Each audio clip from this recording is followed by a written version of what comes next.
Pemerintah optimistis ekonomi Indonesia dapat tumbuh di kisaran 5% pada tahun 2025 meski dihadapkan pada tekanan ketidakpastian global yang masih tinggi.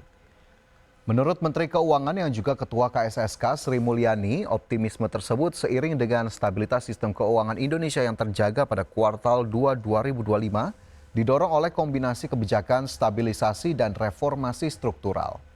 Pertumbuhan ekonomi nasional juga masih ditopang oleh konsumsi masyarakat, daya beli yang terjaga, serta aktivitas dunia usaha yang relatif tangguh.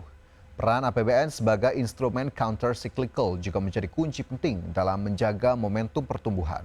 Selain itu, keberhasilan dalam negosiasi penurunan tarif ekspor ke Amerika Serikat juga dinilai akan memperkuat kinerja sektor padat karya seperti tekstil dan furniture.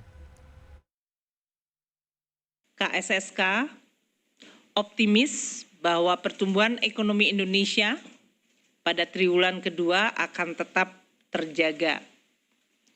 Konsumsi dan daya beli masih positif, serta aktivitas dunia usaha yang cukup resilient yang didukung oleh peranan APBN di dalam menjalankan fungsi counter-cyclical maupun di dalam memperbaiki distribusi dan efektivitas market. Meski pemerintah optimistis akan capaian pertumbuhan ekonomi yang tetap positif di angka 5% pada tahun ini, nada yang lebih hati-hati datang dari lembaga-lembaga global. Sejumlah lembaga internasional ramai-ramai memproyeksikan pertumbuhan ekonomi nasional di bawah 5%. Di tengah keyakinan pemerintah akan capaian pertumbuhan ekonomi yang tetap positif di angka 5% pada tahun ini, nada yang lebih hati-hati datang dari lembaga-lembaga global. Meski sejumlah lembaga internasional ramai-ramai merevisi naik proyeksi pertumbuhan ekonomi Indonesia, namun proyeksi tersebut masih di bawah 5%. Dana Moneter Internasional atau IMF merevisi naik pertumbuhan ekonomi Indonesia pada tahun 2025 menjadi sebesar 4,8% dari sebelumnya hanya 4,7%. Hal tersebut tertuang dalam laporan World Economic Outlook Update edisi Juli 2025. Senada dengan IMF, S&P Global Ratings yang mematok pertumbuhan ekonomi Indonesia 2025 hanya sebesar 4,8%. Proyeksi tersebut dipengaruhi permintaan domestik yang menunjukkan tanda-tanda melemah di awal tahun. Sementara itu, Bank Dunia menurunkan proyeksi pertumbuhan ekonomi Indonesia menjadi 4,7% untuk tahun 2025. Angka ini lebih rendah dibandingkan laporan Global Economic Prospects edisi Januari 2025 yang memproyeksikan pertumbuhan sebesar 5,1%. ASEAN Plus 3 Macroeconomics Research Office atau AMRO juga memangkas pertumbuhan ekonomi Indonesia pada tahun 2025 menjadi 4,8%. Angka ini lebih rendah jika dibandingkan dengan proyeksi sebelumnya yang sebesar 5% pada 2025. Jakarta, Tim Liputan IDX Channel. Pemerintah menyepakati pembelian 50 unit pesawat Boeing sebagai bagian dari kesepakatan tarif bea masuk dengan Amerika Serikat. Menteri Investasi dan Hilirisasi yang juga CEO BPI Danantara, Rosan Roslani mengungkapkan kesepakatan pembelian 50 unit pesawat Boeing 777 dari Amerika Serikat ini sudah terjadi sejak sebelum pandemi COVID-19. Dari 50 pesawat yang telah disepakati tersebut, hingga saat ini baru 1 unit yang telah diterima, sementara sisanya 49 pesawat belum dikirim. Rosan memastikan pemerintah telah menemui pihak Boeing untuk membahas keberlanjutan kerjasama tersebut. Pasalnya pengiriman pesawat baru Boeing 777 dari Amerika Serikat diperkirakan paling lambat pada 2032. Dengan masih lamanya waktu pengiriman, pemerintah akan fokus mengoptimalkan pesawat existing, termasuk yang selama ini tidak beroperasi dengan pemberian dana injeksi sebesar lebih dari $400 juta yang dikeluarkan Danantara untuk Garuda Indonesia. Yang sudah terpilih itu baru 1, jadi 49 yang kurang.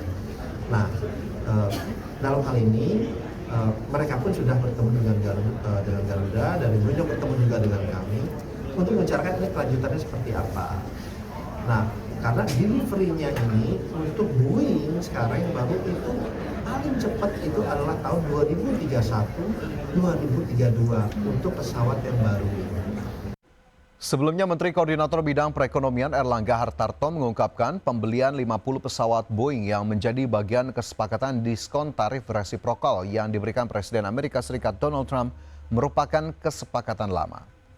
Erlangga menegaskan rencana pembelian pesawat Boeing merupakan kontrak Garuda Indonesia yang baru terkirim 1 pesawat. Kesepakatan itu sempat terkendala karena Garuda terjerat masalah korporasi. Kondisi ini membuat Garuda Indonesia berada dalam status penundaan kewajiban pembayaran utang. Hadirnya Badan Pengelola Investasi Danantara kini diklaim memberikan dukungan pendanaan kepada Garuda. Oleh karena itu, perusahaan plat merah tersebut bisa melakukan rekapitalisasi sebagai bagian dari proses restrukturisasi.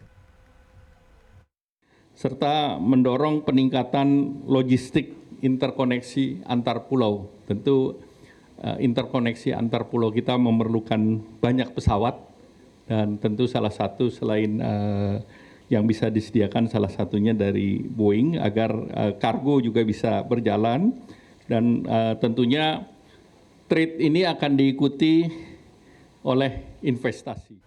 Kembali bersama kami dalam IDX First Session Closing, pemirsa emiten taksi PT Bluebird Tbk memandang positif prospek armada kendaraan listrik untuk jangka panjang, meski dampaknya belum signifikan terhadap keuangan perseroan. Meski demikian, secara keseluruhan penyedia layanan transportasi ini tetap berhasil menjaga kinerja top dan bottom line sepanjang 6 bulan pertama tahun 2025. CEO PT Bluebird Tbk, Adrianto Joko Sutono, menyampaikan bahwa saat ini perusahaan telah mengoperasikan hampir 600 armada EV untuk berbagai lini layanannya termasuk Bluebird, Golden Bird, dan Big Bird yang beroperasi sebagai BRT di IKN dan Medan.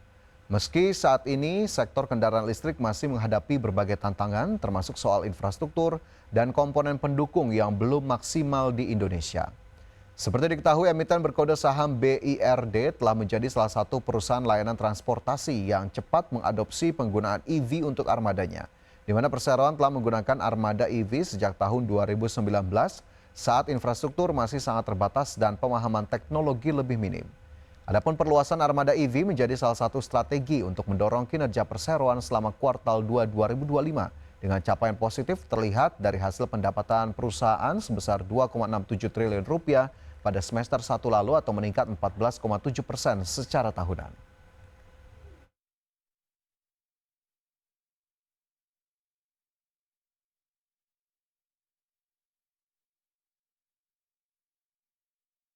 Pemirsa, petualangan seru bersama Hello Kitty dan karakter Sanrio siap hadir di konsol PlayStation 5. Game open world berjudul Hello Kitty Island Adventure akan resmi dirilis pada 5 Agustus 2025 dengan grafik dan fitur yang ditingkatkan.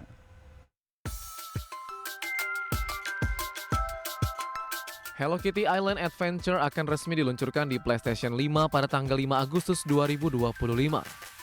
Game ini sebelumnya sudah sukses di platform Apple Arcade dan kini diperluas ke konsol rumah untuk menjangkau lebih banyak pemain yang ingin merasakan keseruan dan kedalaman gameplay di perangkat generasi terbaru. Game ini mengusung konsep dunia terbuka yang memungkinkan pemain menjelajahi pulau tropis yang luas dan penuh kejutan seperti gua tersembunyi, tanaman langka, dan area misterius yang bisa dibuka lewat misi khusus. Selain berjalan-jalan, pemain dapat berinteraksi dengan lingkungan hingga berbagai lokasi menarik, mulai dari pantai hingga pegunungan. Fitur andalan Hello Kitty Island Adventure adalah sistem kustomisasi yang memungkinkan pemain mendekorasi rumah, mengubah pakaian, gaya rambut, dan aksesori karakter. Pemain juga dapat membangun hubungan pertemanan dengan karakter Sanrio terkenal seperti My Melody, Kuromi, dan Cinnamoroll yang memberikan hadiah dan misi rahasia. Versi PlayStation 5 bukan sekedar port, namun membawa peningkatan visual seperti resolusi 4K, dukungan HDR, animasi halus, dan loading time cepat. Fitur haptic feedback dari controller DualSense juga akan menghadirkan sensasi sentuhan yang membuat pengalaman bermain semakin imersif dan menyenangkan. Berbagai sumber IDX Channel.